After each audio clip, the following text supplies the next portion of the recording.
When a Texas Ranger wanted to chat, Larry Driskill tried to help. But the Ranger wasn't looking for information. He wanted someone to pin a crime on. We're previewing Just Say You're Sorry. That's on this episode of So Much Crime, So Little Time.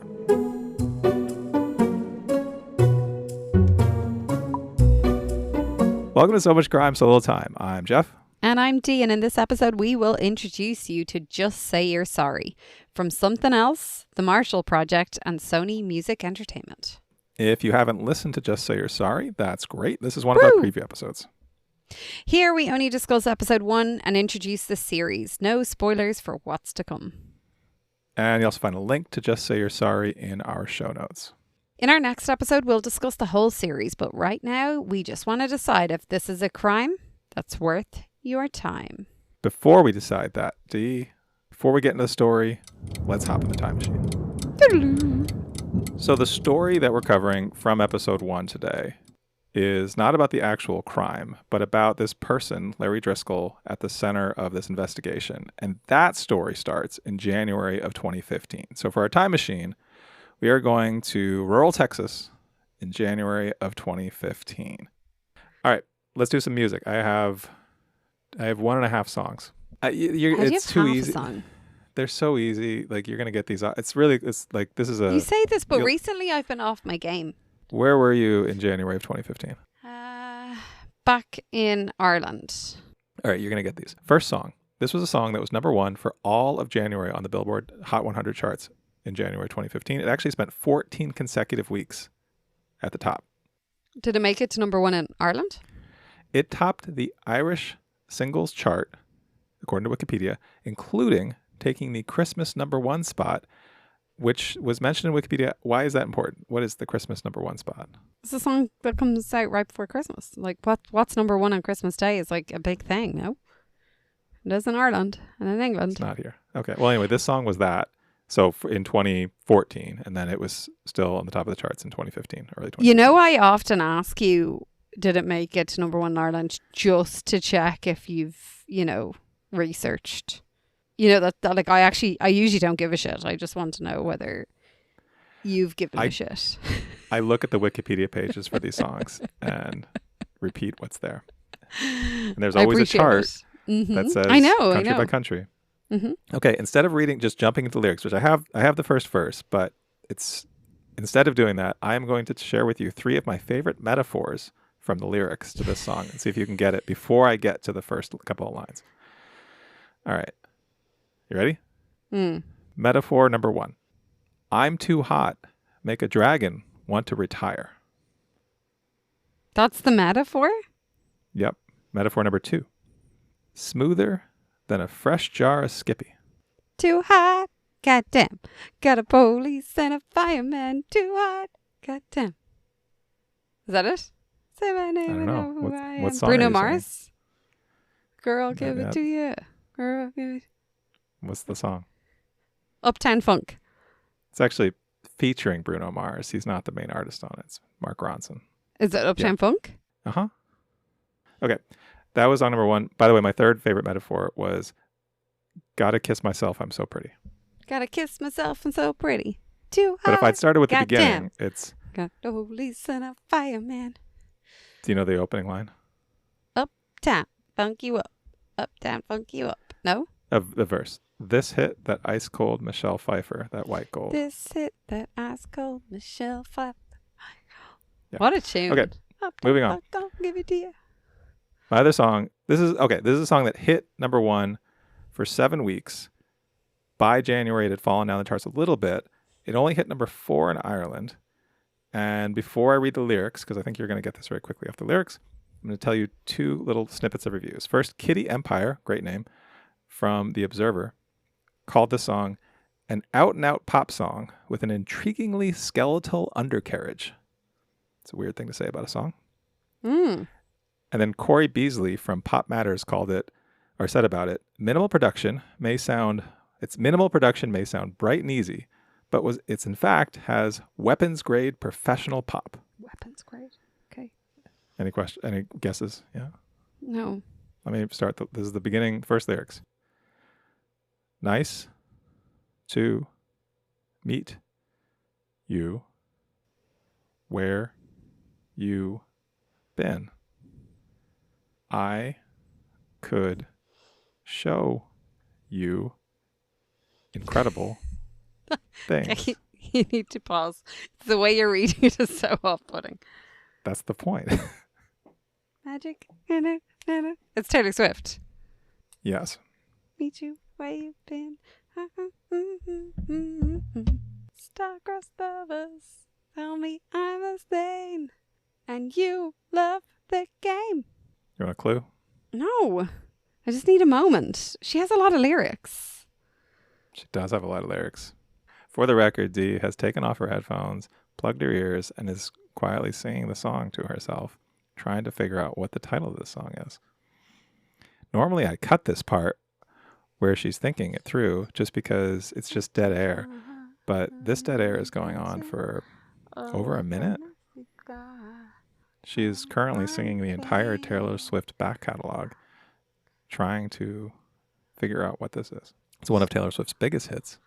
I just keep singing the same freaking part over and over again. Oh, that's really annoying. You give up? No. I will stay here all night, goddammit. I think I'd prefer to cheat than give up. This one, the name of it is a little buried in the lyrics. It's in the chorus, but it's just said kind of quickly near the end. The most famous line is actually not the name of the song. The most famous line is the last line of the chorus, I think. This is one of those Taylor Swift songs I actually know. Go on. Give me the most famous line. And I'll write your name. But I've got a Photograph? blank. Blank space. I can't say blank blank. Blank space, baby. And I'll write your name. See, the name of the song is kind of buried. It should be like torture. Like, I know all the other words. And I know. I'm disappointed in me. We're all disappointed in you. Okay. For the record, before we move off of songs, so Uptown Funk was number 1. The other top 10 Billboard Hot 100 from just sort of a snapshot in January were Ed Sheeran, Thinking Out Loud. Amazing. Blank Space was number 3 at the time I took this. Hozier, Take Me to Church. Oh, what a tune. Take me. Number 5 was Taylor Swift, Shake It Off. Number 6 was Meghan Trainor, Lips Are Moving. My lips are moving. Love it. Number 7 was Sam Smith, I'm Not the Only One. Oh, what a tune. Number 8 was Maroon 5's Sugar. Number 9 was Nick Jonas, Jealous. And number 10, Meghan Trainor, All About That Bass. I mean, what a top 10. Yeah, what a time. Okay, my last thing real quick. I have a restaurant review. This is a very specific restaurant review because it's actually a restaurant that is mentioned in this episode we're going to talk about, which eventually we will talk about it. I promise we'll get there. In this podcast. When he goes with his wife the night before going back. Yes. So we'll get to that. Foreshadowing. The restaurant they go to is the Railhead Smokehouse Barbecue in Aledo, Texas. So I went to, instead of TripAdvisor this time, I just mixed things up. I went to Google reviews, and I pulled, so this restaurant has a 4.2 out of 5 star rating on Google out of 1,212 reviews. So very highly rated barbecue place. But I looked, as I do, at the 1-star reviews for something funny. And I found one from a year ago from someone named Zarzina Williams. And this is the review. It's fairly short. This was my first time coming to the restaurant. They charged $4.99 for a small cup of banana pudding that was halfway filled. I just want to pause it there for a second. Seems like a great deal. And you're leading with a banana pudding at a barbecue place? Yeah.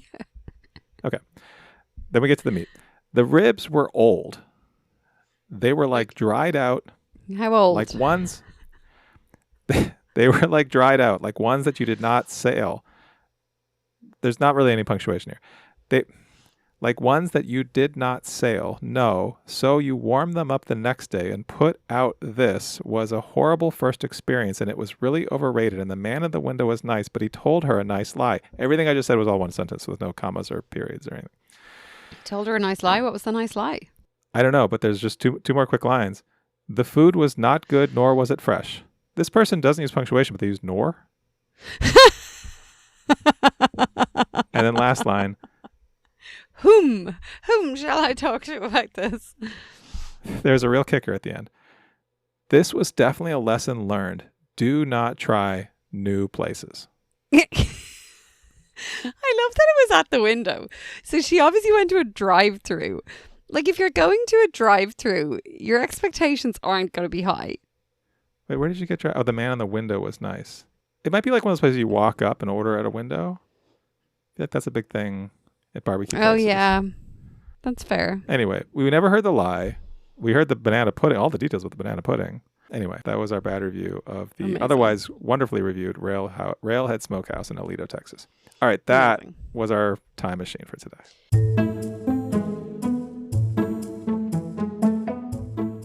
You know, Jeff, when you go to those places where you walk up to the window and you order your food, Yeah. and then you have to sit down, you just have to wait until your food's ready and you're kind of bored and you don't know what to do, where to look, whatever. You could go on, you could scroll, but like, who wants to do that? It's bad for your brain. Do you know what's good for your brain? Going to patreon.com/somewhichcrime so little time, because there you'll get longer time machines, early release episodes, bonus content, fantastically hilarious outtakes, and also you get to support a little show of ours. What a great warm fuzzy feeling to get right before you fill your belly with all the warm fuzzy, hopefully not fuzzy, food.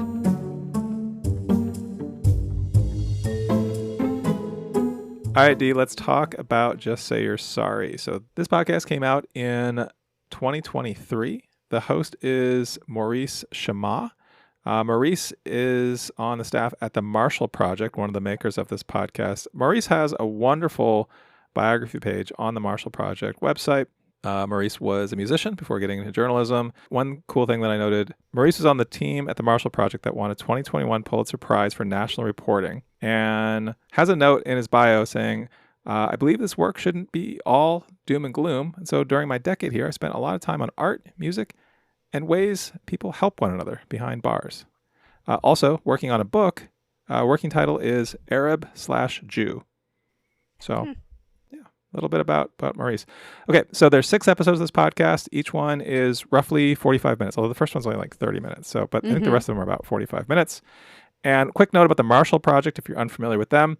It is named after, in honor of Thurgood Marshall, and it is a nonpartisan, nonprofit news organization that tries to raise awareness about the U.S. criminal justice system.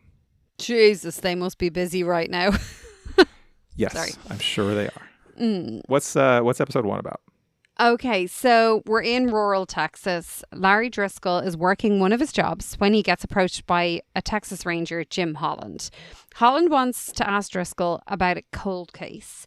We hear lots of audio from the day as Holland is like just chatting away to Driskill, but he slowly starts to accuse Driskill of somehow involved in the murder of a woman that Driskill seems to have no memory of ever knowing. By the end of episode 1, we know Driskill will end up in prison, and Holland's tactics are what got him there. Whew. Alrighty, Jeff. This was a quick one. Yes. To start off, if you don't mind, I'd love to speak a little bit about, this is a short episode, and yet so much of it, I would say maybe 60% of it, possibly more, is the actual audio between Driskill and Holland. Yeah. Kind of felt a little bit like we were eavesdropping on some conversations. It was also just so icky. Yes. It didn't feel good to be listening into this conversation. Why do you say that?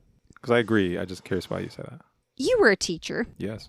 You have presumably overheard kids having conversations where one kid is actually being mean to another kid, but the other kid doesn't know, doesn't realize, doesn't comprehend that there's meanness happening. Yeah. That's the icky I got from this podcast, from this episode. That's a good way of putting it. That's a great way of putting it. I didn't think of that. What's funny, as you were saying that, it occurred to me, and this kind of started to occur to me as I was listening to it the second. The first time I kind of glossed over this. Some of the audio we hear isn't from the official interrogation. It's from when Holland picks Driskill up and they're driving to the police station.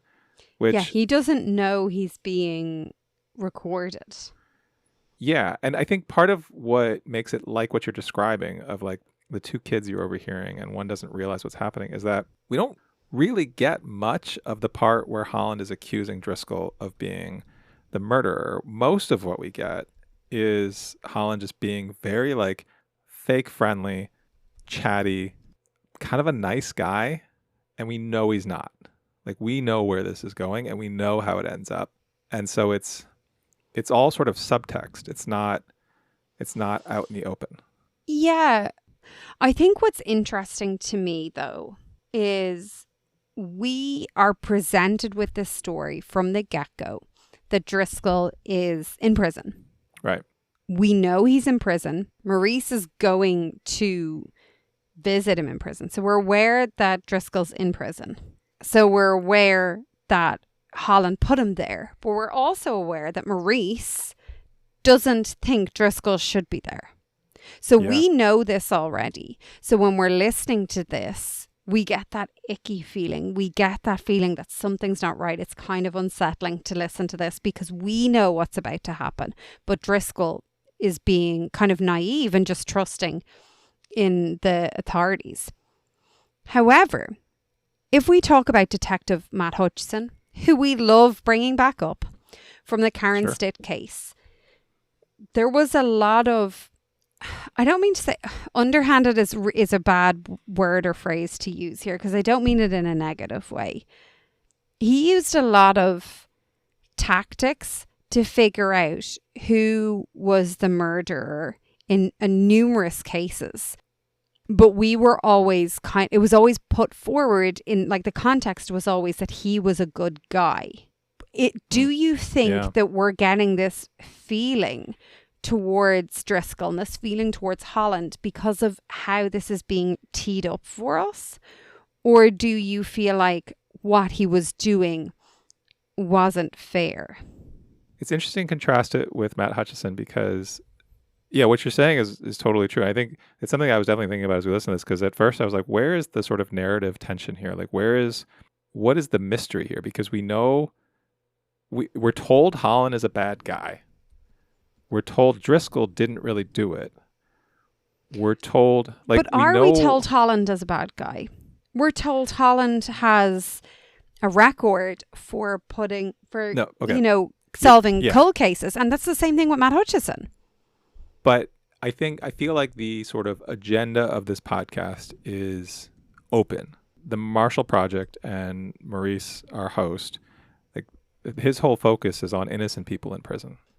That's what this is about. So at least in this one case, but I feel like if you zoom out from sort of like the podcast description is purportedly about this Texas Ranger, Holland, whose tactics are questionable, dodgy, and he potentially gets people to confess to crimes that they haven't done. That is sort of the theme going in. And so we know how this case turns out. We don't know if Driskill is going to get out, if he's going to get exonerated for a crime he potentially, as far as we know, didn't commit. But the narrative tension is mostly around, like, how does Holland do it? How does Holland get away with it if he is getting away with something? And we don't hear that yet. We hear mostly how he sort of starts to get there. Like, we hear the early parts of his process. Yeah, I suppose I just feel like it's an interesting, like, it's interesting the feeling I had towards Holland immediately. And the feeling that this tape evoked without much... It didn't feel like I was being teed up to dislike someone, but I did. And yet, when we were talking about Matt Hutchison, if we were to say the convicted killer of Karen Stitt appeals and says, I never did it, the detective was after me or whatever, what would that evoke in us? Well, because it feels to me like it would evoke us being pissed off at the guy who's behind bars because he's caused enough damage. Whereas here, we're feeling sorry for Driskill. And I'm not saying one way or the other.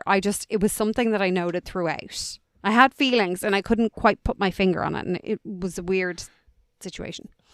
Yeah, it's interesting that's where you went with this because I actually was thinking about a different podcast we covered before. I was thinking about the Una Linsky case way back in episode 1. Yeah. 1 and 2.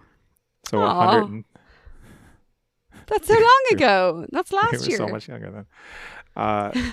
Maybe because this is episode 111, 111. I was thinking about episode 1. I don't know. But we've talked about this in other cases too, where we've talked about, like, can the police lie in an interrogation, and like what is too far and what is like sort of acceptable? Like, do the ends justify the means? But also we've talked about sort of abusive police tactics, manipulative police tactics. We've talked about I mean, Richard Rosario, we talked about other people who were sort of wrongfully accused, wrongfully convicted. We've run the spectrum here. This one I feel like just tackles it from sort of a different angle than we've heard before. I don't feel like we've listened to a podcast. Yeah, I feel like this is done in a different way than things we've done before. Well, I think that one of its strengths right now is that it has so much audio. In the police car on the way to the police station, Richard Rosario wasn't being recorded, or like as far as we know, they don't have this solid recording to play us from the start that sees the relationship building that went on. And we hear this from Maurice, where he says he normally doesn't have this volume of primary sources, like this audio. Like, this is unusual for the work that he does. So this is kind of exceptional. Yeah. And it's also interesting, like, we spoke a lot in our recent interview with Julie Ireton, who was the investigative reporter and also the host of the band Teacher. We spoke to her a lot about her focus on relationship building when she was dealing with the victims in the case that she was covering.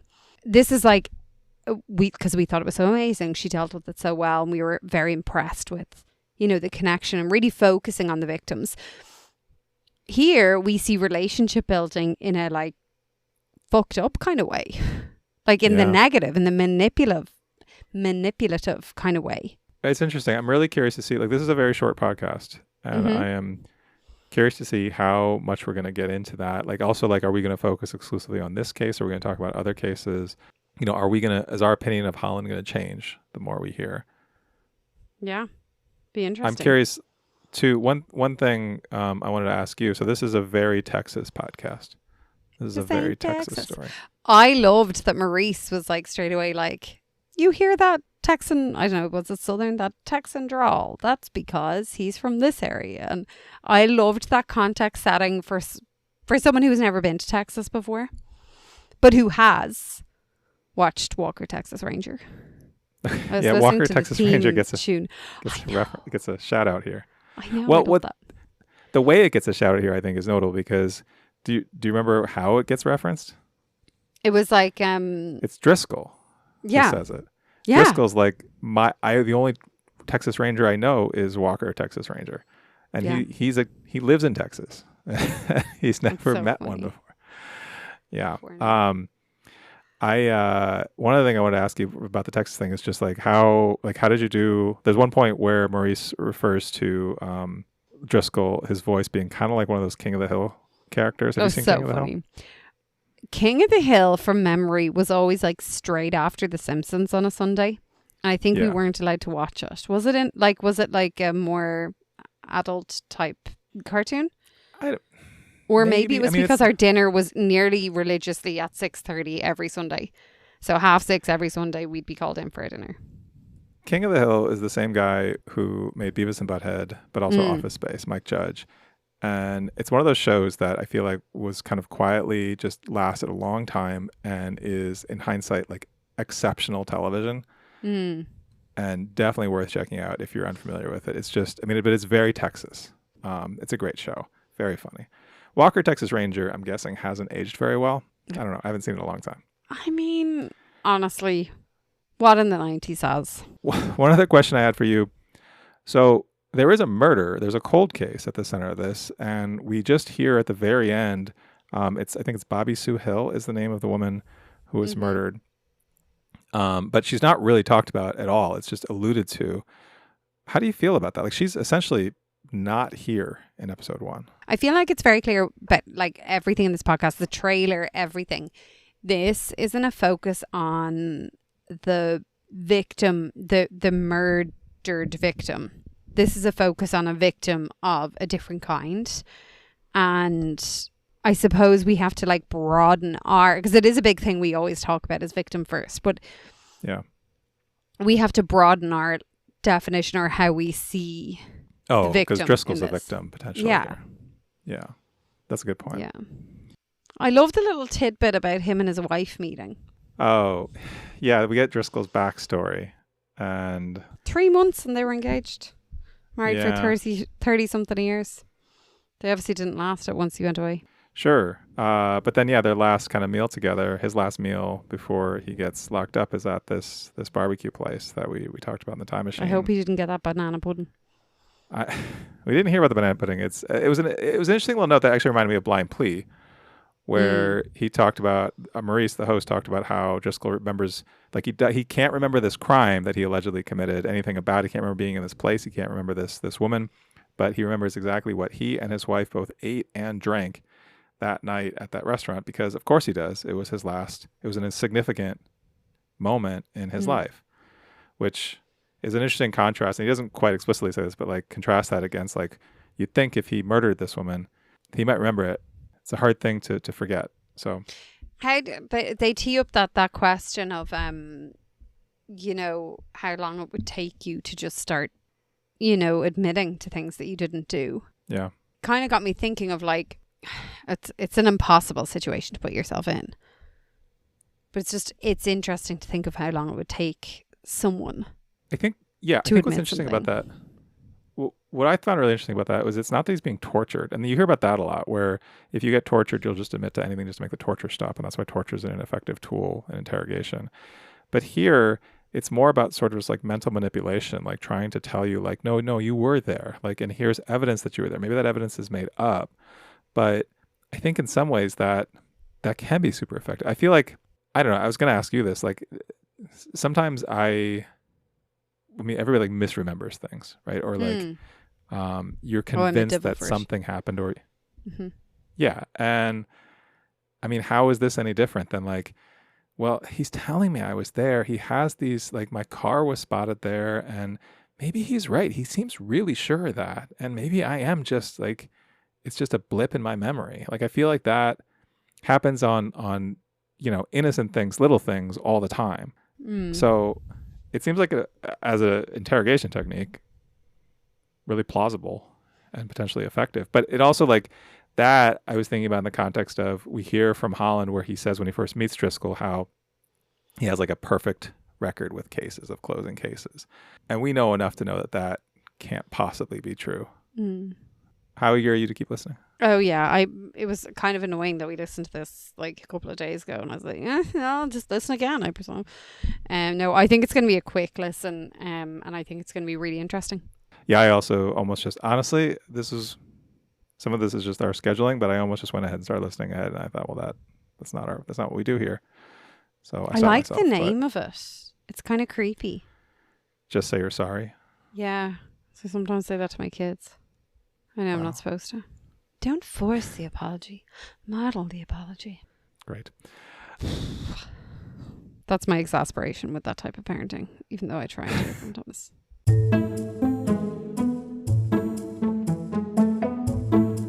Before we go, if you enjoy listening to us, if you enjoy this program. What do you mean, if you enjoy listening to us? Because you love listening to this and because you look forward to seeing that little thing pop up and say there's a new episode available every Tuesday and Thursday and sometimes Saturday when there's a bonus. Leave us a comment. Give us a rating on Spotify, Apple, wherever you listen. Tell a friend about us. Spread the word. Join us on Patreon. Follow us on all the social media channels. We really appreciate it. Thank you. Go on, Dexter. Next time, how does Holland get someone to confess to a crime they didn't commit? And will there be justice for Larry Driskill? We'll be discussing all of Just Say You're Sorry. That's on the next So Much Crime. So Little Time. So Much Crime, So Little Time is a production of MimeGov Media. The executive producer is Paxton Calariso. Our associate producer is Blythe Ty. Theme music was composed by Vyacheslav Starostin. If you haven't done it yet, please subscribe to this show in your podcast app. Don't forget to give us a 5-star rating and a review. Even better, tell your friends. To join the discussion, look for us on social media. Check out the show notes for all the links. Thanks for listening.